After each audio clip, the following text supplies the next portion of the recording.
Amanda.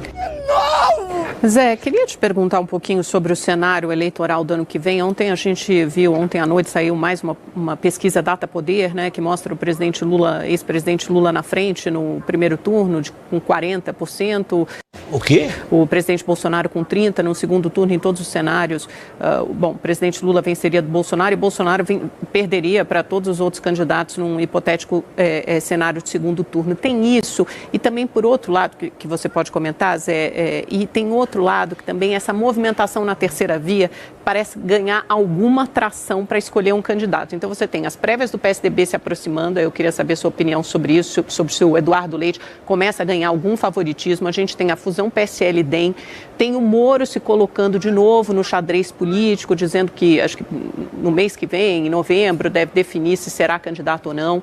E aí você tem também, que mais? É o PSD, né, com Gilberto Kassab tentando atrair tanto Rodrigo Pacheco para ser candidato à presidência, quanto Geraldo Alckmin aqui em São Paulo, e tem em Belo Horizonte também. Enfim, como é que você vê essas peças se movimentando aí, Zé?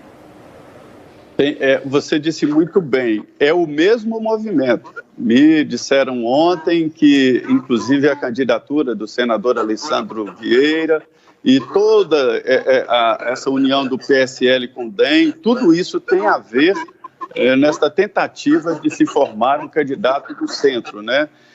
Sobre pesquisas, Amanda, eu não costumo atacar pesquisas, não. É um cálculo científico, atuarial, não tem como, é assim mesmo, né?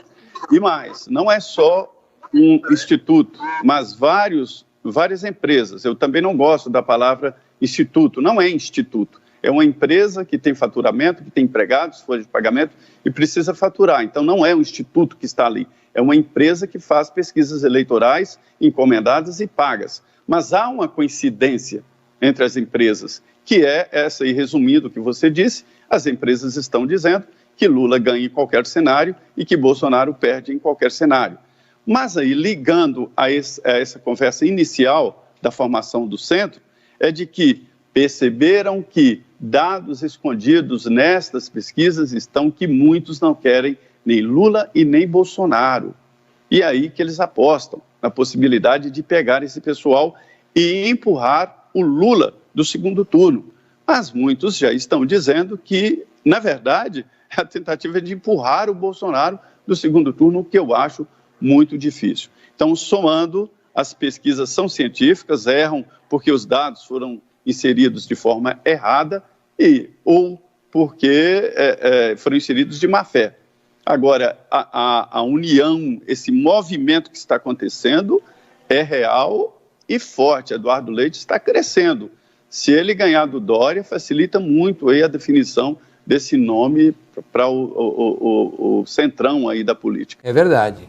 Zé, nós vimos repórteres falando muitíssimo obrigado e parabéns pela coragem a alguém como Renan Calheiros. Nós vimos ontem nas redes sociais vários jornalistas muitíssimo decepcionados com a CPI e o empresário Luciano Hang dando nó em todos aqueles membros do gabinete paralelo do lulismo.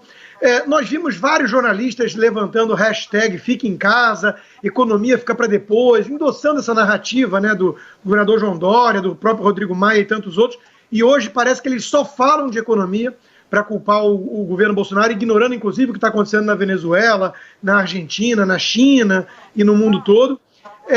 Pergunta, Zé, você lembra de uma imprensa ser tão partidária, tão militante assim no passado? Isso é uma coisa comum ou é algo novo?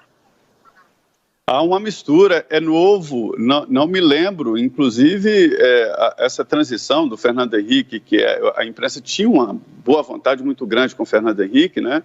E Lula ficou ali resistente um tempo e depois se acomodou, mas as críticas eram mais definidas, pontuais, né?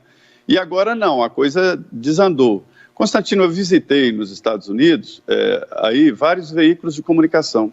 E uma das características que eu vi, primeiro é essa história de não exigir o diploma, não é legalmente exigido, mas ninguém contrata alguém que não tem uma especialização em comunicação social. Ninguém procura, para construir uma casa, um advogado, procura um arquiteto, não precisa essa obrigatoriedade. E lá há uma separação muito rígida do que é opinião e do que é editorial, do que é reportagem. conheci um jornal lá em Tampa que ele proíbe os repórteres de frequentarem o mesmo lugar do pessoal de opinião. Olha que seriedade. E aí o jornal ganha, vamos dizer, a competência, ganha a autoridade de apoiar alguém. Dizer, olha, nós estamos apoiando tal candidato por isso. Quer dizer, separa muito bem o que é opinião e o que é jornalismo, né? E aqui houve uma mistura tão grande de opinião com jornalismo que eu não estou entendendo.